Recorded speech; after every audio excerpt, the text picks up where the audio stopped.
Hello everybody, this is Kelly Filgo, and doing my practicum presentation for Higher Ed 6372, where I did a research and training program for the Texas State Technical College Student Resources Center. First, we're going to talk a little bit about my outside activities. I did an experience in the governance branch, where I attended a Board of Regents meeting. In academic affairs branch, I did a presentation at a session at a national conference for aviation maintenance schools. In the finance division, I attended a senior leadership finance team meeting where all the different department heads under finance get together once a month. And then for career services, I served on a mock interview panel for soon to graduate students so they could get a little experience before they go out there and start interviewing for real jobs. All great activities, and they were good fun.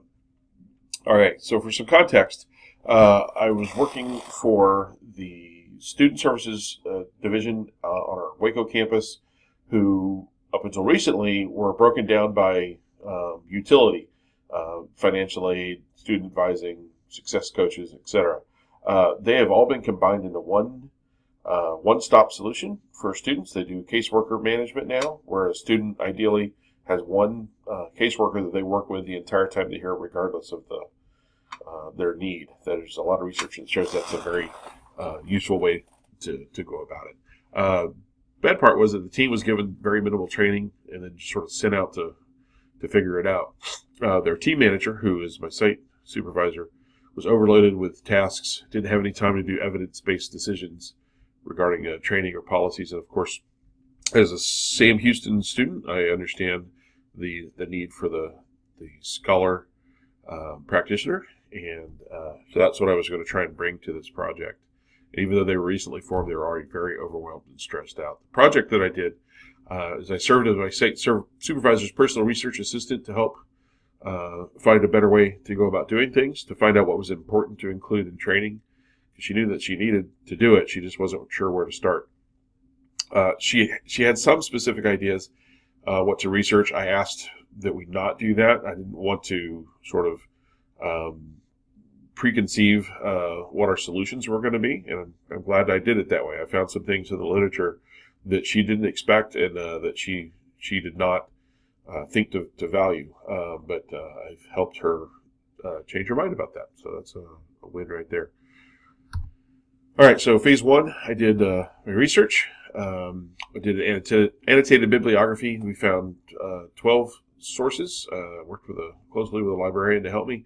That doesn't sound like many sources, but this is a very new field in education, especially in a non-clinical way. This is not mental health. This is helping students. This grew out of mental health, but there's not a whole lot out there on the non-clinical side of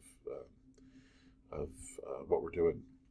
So then after the annotated bibliography, wrote a literature review to aggregate all those ideas and help guide us to what we needed to do. So then that started phase two, where we decided we needed to do a good training manual for the team. So I started collecting material for that and also shadowed the team so I could see exactly what it was that they did in their job that would help me in my job. Then we did implementation. We decided to deliver that training material through a website. That way we could update it without having to reissue. As soon as you do a paper one, it's probably going to be obsolete. So we built this website, and we're hoping to share it with other campuses once it's finished. And I say that because the team, her team and her have some work to do on the site. But let me go ahead and pull that site up and give you a quick look. Two big sections. There's the annotated bibliography and the literature review sections are there and there. I'm not going to click on all of these just for time. Resources. I've got a recommended reading page where several of the sources from the annotated bibliography are here as a place for them to get started and get in and dive in and start learning about what the literature suggests are the most important aspects of their job and what they need to know to consider themselves trained. One of those things was that these workers should be very knowledgeable about student development theories. So we've got a launch page where they can go to some of the greatest hits of student development and click on the link and follow those links to go learn more. And then I've got just a very tiny summary here. For those who aren't reading learners, those who are visual learners, we've got a couple of pages of videos. One big page on sociocultural theory with a bunch of videos from a group called Crash Course. They're on YouTube, and they do excellent work. I highly recommend you looking at what they do on their page, and there's a link on my page right there if you want to follow that or copy that down and go chase it down. I've got a page of videos on developmental theories so that the visual learners can dig in and learn more about what makes our students tick, what might motivate them to make decisions that they do, or paralyze them when they are faced with too many decisions, right? Lots of people react in different ways. So a caseworker, student services person really needs to understand that was the biggest thing that came out of the literature review, was that that they really need to understand educational theory. The next 3 pages, terminology, team goals and standards, and self-care. The literature suggested that the team itself needs to set those. If I came in and said, here's what your standards are, it probably wouldn't have been very well received. The literature states that that's really important for the team to develop those. So I've got pages there that are blank right now, and it is my site manager's supervisor's job to get the team together to fill those out. And I am going to, even though the class will be long over, I will build those pages for them when we're done. I really want this to be a useful tool for them. And then the last thing the literature suggests is that everybody belongs to a professional organization. So there's really only one major one for their field, so I've got a link to it right here. So we're going to take this down, and if you want to go visit the page for real, you can just copy down that little bit.ly link, and that'll take you there. That won't be up forever. I am going to lock this off to public use in a few weeks, just because it is training materials for the school, and they're not comfortable with that being out and available all the time. So, let's see. Here we go. So the skills, values, and knowledge. I certainly developed my personal communication skills with a leader and learned that I needed to develop them better with the team. They were not entirely sure why I was there, and my site supervisor claimed some of the responsibility, but I should have done a better job with that too. So that's definitely one of my takeaways. Discipline, collaborating, more practice doing research. Can't get enough of that. I am always challenged to write concisely. I'm very wordy. It takes me a long time to write fewer words. Always APA citations, and if you don't know Zotero.org, you should go check that out. It's a fantastic citation management tool. Use it on everything. And then, of course, organizational skills. Always room to develop those. Values, I already believe very highly in hard work and persistence. Those are two, you can overcome most things. If you have a lack of skill, hard work and persistence will often overcome those. So always good to learn a little bit more about that. Knowledge. I learned that training people to do a job they're already doing is hard, especially when you're an outsider to that team. They question your presence. They don't know why you're there. We ran into that on this project. So that's, as I said, going to be my biggest takeaway.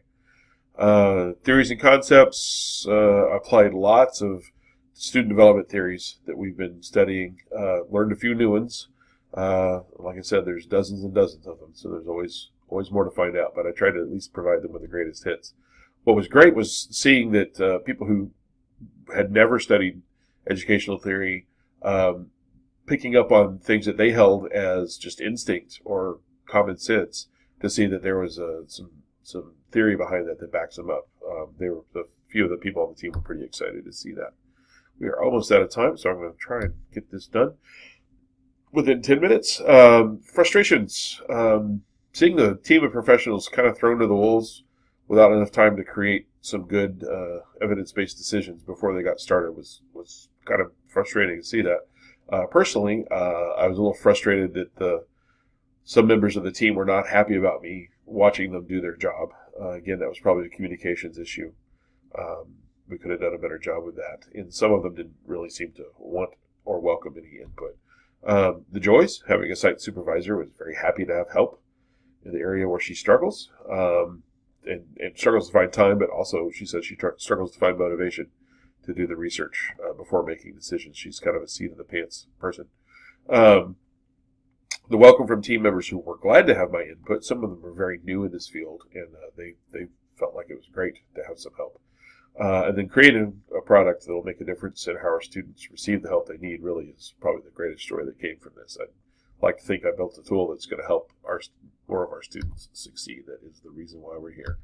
As far as a career path, it's a little different for me, I suppose. I'm already several steps down that career path in what I want to do in higher education. This certainly, and I've said it a few other times, it's taught me a lot about working with teams outside of your team, and that's more akin to what my job is now. I do a lot of overlapping work and bringing other teams together.